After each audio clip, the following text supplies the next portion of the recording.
शुभेच्छा. आमचे मान्यवर वेतासाहेब यांनीच आपल्याला आपल्याकडे कृष्णा आणि पहिलेचा संगम असलेल्या या प्रकारचे 10 ऐतिहासिक कार्यक्रम होते. आम्हाला खूप अभिमान वाटतो की कोणताही कार्यक्रम घेण्यापूर्वी माणसाचं मन मोठं असावं लागतं आणि ती आतून यावं लागतं. याचं प्रतीक म्हणजे आपले वेताळ साहेब आहे. 6 जानेवारी 1832 साली मराठी वृत्तपत्राचे जनक बाळासाहेब जांभेकर यांनी पहिलं मराठी वृत्तपत्र प्रकाशित केलं आणि त्या वृत्तपत्रानं असं काही चमत्कार दिला की समाजाला दिशा दिली. एक समाज प्रबोधनाचं एक प्रबळ माध्यम अशा रूपाने त्याच्यावर बघितलं गेलं. त्यांच्या माध्यमातून पत्रकार क्षेत्रात अनेक पिढ्या घडल्या. आज त्यांनी दिलेला वसा आणि वारसा घेऊन आम्ही सर्व बांधव एक जिल्ह्यात वाटचाल करतो. आम्हाला याचा सार्थ अभिमान आहे. मी बाळासाहेब जांभेकर यांच्या प्रतिभेवर सर्वप्रथम अभिनंदन करतो. आपण प्रत्येक वर्षी 6 जानेवारीला हा कार्यक्रम आयोजन करता. हे विखरलेल्या म्हणजे प्रत्येक जण आपल्या क्षेत्रात असतं आणि ग्रामीण भागातून पत्रकार इकडे आलेले आहेत. प्रत्येकाच्या व्यथा आपल्यापर्यंत नेहमी येत असतात. त्यांच्या पाठीवर नेहमी आपली शाबासकी छाप असते. तुम्ही म्हणता कधी काळजी करू नका, मी तुमच्या पाठीशी आहे. तर हे जे तुमचे शब्द असतात आपुलकीचे प्रत्येक वर्षी तुम्ही बोलवून आम्हाला श्रीफळ देता, प्रेमाची शाप देता, पाठीवर शाबासकी छाप देता आणि तेच खरं आमच्यासाठी आयुष्यात पुढं जाण्यासाठी एक माध्यम असतं, आपली प्रेरणा असते. साहेब आपण इथं कार्यक्रम घेता, आम्हाला बोलवता, आमच्या सगळ्यांचा सन्मान करता. मैं कोई लीडर या कोई वक्ता नहीं हूँ, लेकिन मुझे एक बात याद है की आपण जेव्हा जगामध्ये पुढे जातो त्यावेळेला हमें रोकने वाले, हमें टोकने वाले बहुत कुछ होते हैं. चाहे वो राजनीति हो, अन्य समाज का कोई भी हिस्सा हो, जो तुम्हें हमेशा रोकते हैं टोकते हैं. एक समय ऐसा दुनिया में आता है वही रोकने वाले तुम्हें आखिर एक वक्त ऐसा आता है वही तुम्हें सलाम करते हैं. आणि त्याचं एक उदाहरण सांगायचं असं आहे की त्यांनी सुद्धा खट्टर परिश्रम घेऊन ते आज आपल्या व्यासपीठावर आहेत आणि भाजपमध्ये त्यांचं अभिनंदन नाव घेतलं जातं. आणि मला अभिमान आहे की अशा थोर माझ्यासाठी गुरुतुल्य थोर आणि बंधुतुल्य साहेबांचं माझ्या पाठीवर नेहमी प्रेरणेच्या हात राहिले. प्रत्येक वर्षी आवर्जून मला बोलवतात, अरे असतं तू कसा काय. पण आयुष्यात सगळ्यात मोठी काही संपत्ती असेल तर साहेबांचे हे 2 शब्द माझ्यासाठी आहेत. साहेबांचे जेव्हा मला फोन येतात तेव्हा ते मी धावून येतो. साहेबांनी खूप प्रेम दिले आणि त्यांचं प्रेमाचं प्रतीक आणि आपल्यासाठी जे कार्यक्रम घेतात आणि आपल्यातून जो आशीर्वाद दिसतो, जी दिवाणी ते साहेबांच्या पाठीस आहेत. त्याच्यामुळं त्यांनी आयुष्यात यशाचे एक शिखरे सर केलेले आहेत. साहेबांना उदंड आयुष्य लाभो. आपण आम्हाला इथं बोलवलं, आमचा मानसन्मान केला. मी मनापासून आपले खूप खूप आभार मानतो. आपल्या हातून असं सेवाचं काम करावं, एक सामाजिक बांधिलकी अशीच जपत राहावी. आपल्याला खूप खूप खूप शुभेच्छा आणि पुन्हा एकदा सर्व पत्रकारांच्या वतीनं मी आपले आभार मानतो.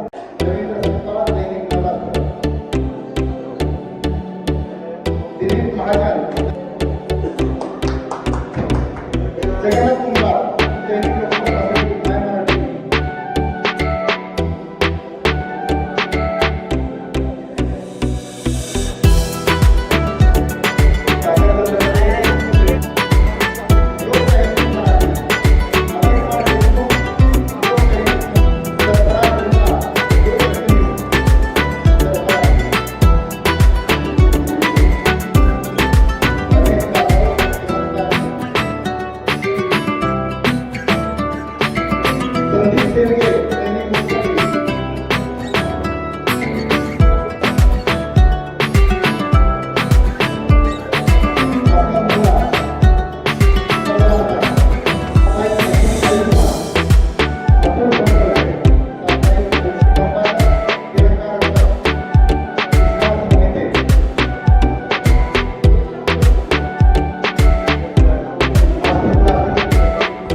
Nitin Dabre vision India TV,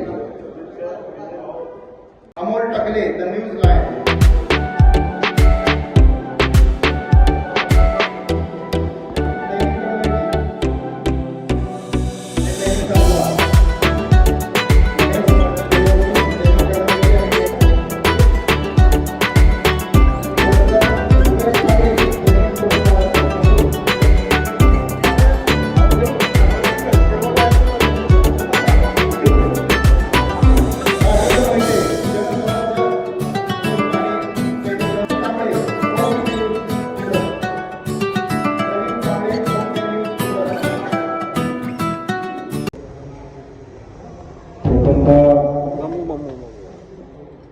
पत्रकार दिनाच्या आपल्या सर्व बांधवांना मनापासूनच्या शुभेच्छा देतो.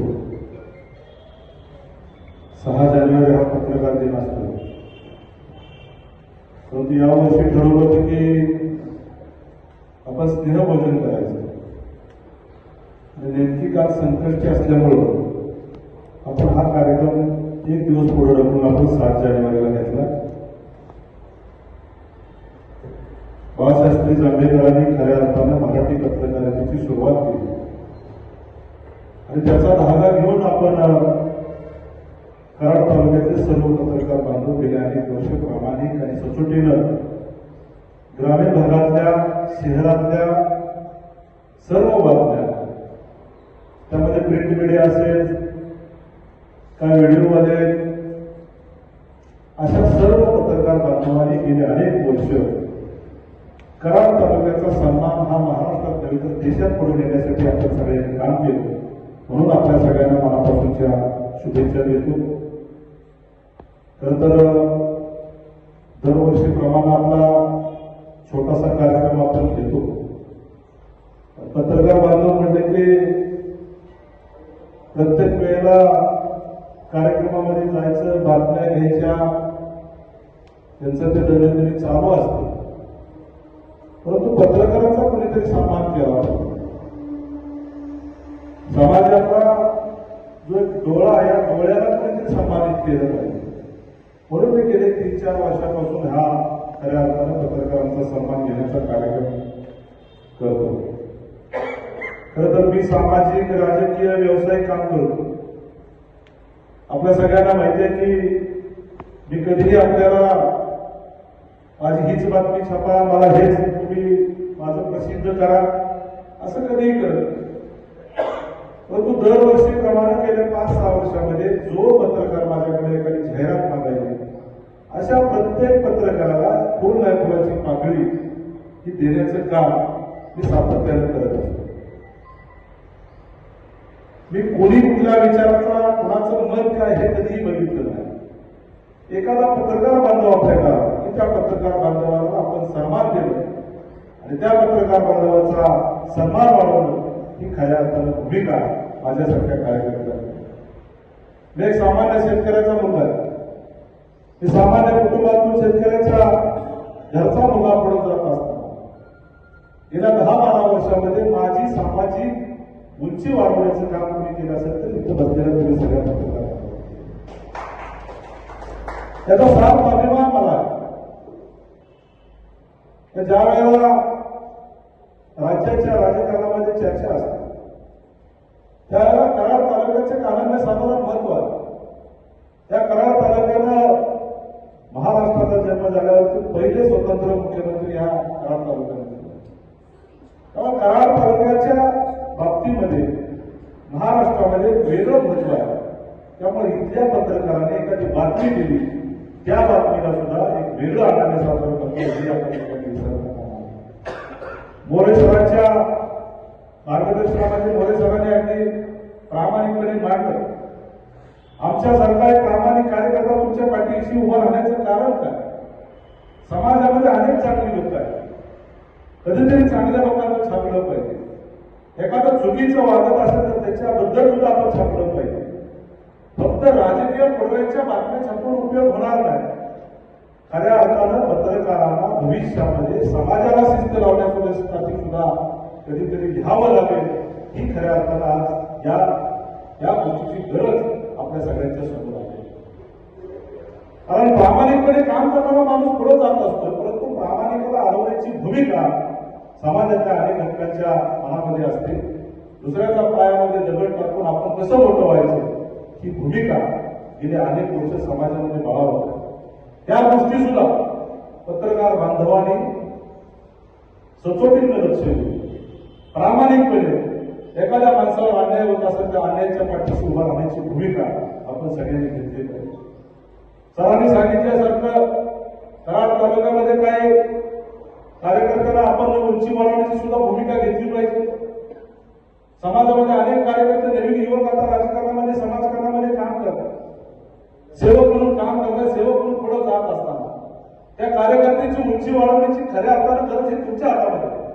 आणि तुम्ही जर ती केली तर निश्चितपणे भविष्याचा महाराष्ट्र घडवण्यासाठी, भविष्याचा भारत घडवण्यासाठी समाजाचे अनेक युवक राजकारणामध्ये समाजकारणामध्ये पुढे येतील. कारण आपण सगळेजण बघतोय राजकीय लोकांची प्रतिमा मलिन होत चालली, प्रामाणिकतापणा त्यांच्या जवळचा निघून गेलेला. प्रत्येकाला असं वाटतं की मी मोठा झालो पाहिजे, मी मोठा झालो पाहिजे, मला काहीतरी मिळालं पाहिजे. ही भूमिका घेऊन राजकारणामध्ये सातत्याने गेली 50-60 वर्ष आपण सगळे बघतोय. आणि त्याचबरोबरीनं राजकारणामध्ये जशी स्वच्छता आली पाहिजे तशी समाजाच्या प्रत्येक घटकामध्ये स्वच्छता निर्माण झाली पाहिजे. यासाठी आपण सगळ्या पत्रकार बांधवांनी काम केलं पाहिजे. 2014 साली या देशामध्ये आदरणीय मोदींचं सरकार आलं. 2014च्या अगोदरचा भारत आणि 2014च्या नंतरचा भारत हा गतीनं पुढे चालला. आपण सगळेजण बघताय जगाची परिस्थिती काय आहे. जगाच्या पुढे अनेक संकट आहे. अमेरिका सारखं राष्ट्र टेरिफच्या नावाखाली भारतावरती अनेक गोष्टी लावतात. पण टेरिफ म्हणजे काय हे समाजाच्या ग्रामीण भागातल्या लोकांना समजतं. आणि अमेरिका का टेरिफ लावतो, अमेरिका कशासाठी टेरिफ लावतो तुम्हाला सगळ्यांना माहिती आहे. भारताच्या पंतप्रधानांनी रशियाशी तेलाचा करार केला म्हणून आज 14 रुपये आपण तेल देतो. 2013-14 किती रुपयाने तेल होतं, आज तेलाचा भाव काय, सोन्याचे भाव किती पुढे निघालेले आहेत, अल्युमिनियमचे भाव किती पुढे निघालेले आहेत, कॉपरचे भाव किती पुढे निघालेले आहेत. 50% इकॉनॉमी ही तेलावरती आपली चालते. तेल खरेदी करण्यासाठी 50% भारताचा पैसा बाहेर जात होता. परंतु या देशाच्या पंतप्रधानांनी निर्णय केला इलेक्ट्रिकच्या गाड्या, इलेक्ट्रिसिटीवरती अनेक नवीन योजना आणल्या, सीएनजी आणला, डिझेल पेट्रोलवरची निर्भरता कमी केली. आणि रशिया आणि युक्रेनचं ज्यावेळेला युद्ध चालू झालं त्यावेळेला रशियाबरोबर करार केला. रशियाचं तेल युरोप राष्ट्रांनी बंद केलं. मग आता भारत काय करतो तर रशियाकडून तेल घेतो आणि तेलाचा व्यापार युरोप बरोबर आपण करतो. आणि त्या तेलातून करोडो रुपये आपण आज करून भारत देश पुढे कसा जाईल यासाठी काय करतो. जीएसटी वरती आपण प्रामाणिकपणे 10 वर्षामध्ये या सरकारनं काम केलं. जीएसटी सारखा निर्णय घेतला. आज देशामध्ये कुठल्याही पद्धतीची आर्थिक चणचण नाही. गेल्या 10 वर्षांपूर्वी राज्याच्या अनेक शासकीय कार्यालयामध्ये गेले की म्हणायचे की आमचा पगार होत नाही, राज्य बुडायला निघाला, देश बुडायला निघाला. 2014 नंतर तुम्ही पत्रकार बांधव सगळे हुशार बांधव, कधी अशी परिस्थिती आली का कुठल्या ऑफिसमधून असा निरोप आला की आमचा पगार वेळेत झाला नाही. जगाची एवढे भारतामध्ये यायला लागली. चीन सारखं राष्ट्र पुढे जात असताना चीनच्या बरोबरीने भारत पुढे जायला लागला. असं वेगळ्या दिशेनं भारत जात असताना याही गोष्टी कधीतरी आपण समाजामध्ये मांडल्या पाहिजे, समाजाच्या समोर आल्या पाहिजे. यासाठी माझ्यासारख्या कार्यकर्त्यांची भूमिका असते. आपला देश हा शेतीवरती चालतो. जगामध्ये पेस्टिसाइडला आता थारा दिला जात नाही, परंतु आज भारतामध्ये पेस्टिसाइडचे उत्पादन जास्त होते, पेस्टिसाइडचा वापर जास्त होते. आपण इथं बसलेले सगळे शेतकरी बांधव आहात. जरी तुम्ही वेगवेगळ्या प्रोफेशन मध्ये काम करत असता, पत्रकार बांधव असता, मी व्यावसायिक असतो, राजकीय असतो, तरी मूळ माझा शेतकरी आहे. कधीतरी आपल्या कुटुंबानं ऑर्गॅनिक शेती केली पाहिजे, कधीतरी आपल्या पूर्वजांनी केलेल्या शेतीवरती आपण काम केलं पाहिजे, वैयक्तिक आपल्या कुटुंबासाठी तरी आपण ऑर्गॅनिक खाल्लं पाहिजे. ही भूमिका पत्रकार बांधवांनी मांडली पाहिजे, गावागावामध्ये ती रुजवली पाहिजे. कारण इथं बसलेले पत्रकार ज्या ज्या गावामध्ये जातो त्या ठिकाणी याचा सन्मान हा लोकांच्या मध्ये आहे. जरी एखादा नमस्कार आजच्या युगामध्ये घालत नसलाय, सोशल मीडियामध्ये गुंतलेला आहे, आज हात जोडायची वेळ नाही, कारण एका हातात मोबाईल असतोय आणि डोक्यात पैसे कमवायचे असतात. परंतु आजही ग्रामीण भागातली जुनी जाणती माणसं पत्रकाराला म्हणजे ते हात जोडतात. हा एक वेगळा सन्मान पत्रकारांच्या बद्दल आहे. राजकारणामध्ये कितीही मोठा झाला तरी राजकारण्यापेक्षा पत्रकाराला आम्हाला साधारण महत्व भारत देशामध्ये हे बांधव आपण विसरता कामा नये. म्हणून खऱ्या अर्थानं हा छोटासा कार्यक्रम मी जास्तीचं काही बोलणार नाही. मोरे सरांनी त्यांच्या भाषणामध्ये चांगलं मांडलं, आमचे सहकारी मित्रांनी सुद्धा मांडलं. आम्ही सातत्यानं तुमच्या बरोबर राहण्याची भूमिका घेतो, परंतु कधीही माझ्या ऑफिसवरून असा फोन येत नाही की ही बातमी लावलीच पाहिजे, का लावली.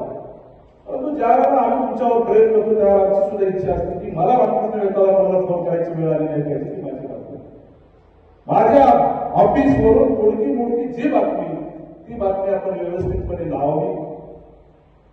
त्याचबरोबर जरी माझ्या ऑफिसवरून एखाद्या पत्रकार बांधवाला बातमी नाही मिळाली तर तुम्हाला माहिती असते की कुठे ना कुठे ती बातमी प्लेस झाली, ती जरी मनाला लावली तरी आमच्यासारखीची उंची वाढते, आमच्यासारख्याचं मन भरावून येतं. आपण हे सातत्यानं आमच्यासारख्या कार्यकर्त्याचा सन्मान वाढवण्याची भूमिका गेल्या अनेक वर्ष केलेलं आहे. त्याचा सार्थ अभिमान माझ्यासारख्या शेतकऱ्याच्या मुलाला आहे. सातत्यानं तुम्हाला कुठलीही अडचण करू, सरकारमध्ये ज्या ज्या गोष्टी तुमच्यासाठी करून घेण्याची भूमिका असेल ती सातत्यानं रामकृष्ण वेताळ सारखा कार्यकर्ता तुमची बाजू म्हणून मांडत राहील. राज्याचे मुख्यमंत्री हे सर्वसामान्य कार्यकर्त्याला समोर धरून पत्रकाराला बरोबर घेऊन चालणारा मुख्यमंत्री, अशा मुख्यमंत्र्यांच्या बरोबर माझ्यासारखा कार्यकर्ता काम करतो आणि आम्ही सातत्यानं तुमच्यासारख्याच्या अडचणी जाणून घेण्याची भूमिका इथून पुढच्या काळामध्ये मांडत राहू. खरं तर पत्रकार बांधवांना सगळ्या सुख सुविधा मिळाल्या, तुम्हाला इन्शुरन्स मिळाला पाहिजे, तुम्हाला चांगलं घर मिळालं पाहिजे, पत्रकाराला चांगलं बांधण मिळालं पाहिजे. पण अनेक या ठिकाणी बसलेले पत्रकार बांधवांचं तुमच्या भाजपामध्ये भागत नाही, तो पिचलेला आहे. त्यानं काय चुकीचं लिहायला गेलं तर उद्या प्रपंचाचं काय. ही भूमिका पत्रकाराच्या मनामध्ये खेळत असल्यामुळे काही गोष्टीची अडचण निर्माण होते. याही गोष्टी आता राज्य सरकारच्या माध्यमातून आम्ही मांडण्याची भूमिका माझ्यासारख्या कार्यकर्त्यावरती आहे. निश्चितपणे माझ्यासारखा कार्यकर्ता 1 रुपयाचा 10 पैसा पत्रकारांच्यासाठी लावत आहे. एवढीच आजच्या कार्यक्रमाच्या निमित्तानं आपल्याला संबोधित करतो. या ठिकाणी माझ्या एका फोनवरती किंवा माझ्या ऑफिसच्या एका फोनवरती आपण एवढ्या मोठ्या संख्येने उपस्थित राहिला. त्या ठिकाणी सगळे उत्तरचे आहेत, दक्षिणचे आहेत, कराडाचे सगळे आपण सगळे एक मिळून हा भविष्याचा भारत, भविष्याचा महाराष्ट्र, भविष्याचा कराड, सातारा जिल्हा घडवण्यासाठी आपण सगळे मिळून एकत्रित काम करूया एवढीच अपेक्षा व्यक्त करतो. पुन्हा एकदा सर्व पत्रकार बांधवांना पत्रकार दिनाच्या मनापासूनच्या शुभेच्छा देतो. तुम्हाला सगळ्यांना माहिती आहे, तुम्हाला सगळ्यांना जे जे माझ्या आमच्या ऑफिसशी संपर्क करते त्याला छोटी मोठी काही वेळा जाहिरात मिळेल. परंतु माझ्या पुढे अडचणी देखील की समजा आज होत आहे, आचारसंहिता लागली तर एवढी वर्ष सगळ्यांनी मला माफ करा. कारण मी माझ्या घरातला उमेदवार उभा करणार आहे, 2-3 उमेदवार उभे करणार आहे. समजा काय अडचण नाही आली तर निश्चितपणे यावर्षीचा सुद्धा वाढदिवस आपण चांगल्या पद्धतीचा साजरा करणार आहे. त्या ठिकाणी आपण आजच मी तुम्हाला सगळ्यांना निरोप देतोय, आपण यावर 2 गोष्टी गप्पा मारून स्नेहभोजनाचा आनंद घेऊन आपण त्या दिवशी सुद्धा जावं एवढीच आजच्या कार्यक्रमाच्या निमित्तानं आपल्या सगळ्यांना विनंती करतो. या ठिकाणी नजर चुकीने कुणाचं नाव मागं पुढे झालं असेल तर ती माझी चूक असेल, पदरात घेऊन आपण या ठिकाणी आला, माझा या कार्यक्रमाचा सन्मान वाढवला, पत्रकार दिनाचा सन्मान आपण सगळ्यांनी वाढवला, त्याबद्दल सगळ्यांचे धन्यवाद मानतो आणि माझे 2 शब्द संपवतो. जय हिंद, जय महाराष्ट्र.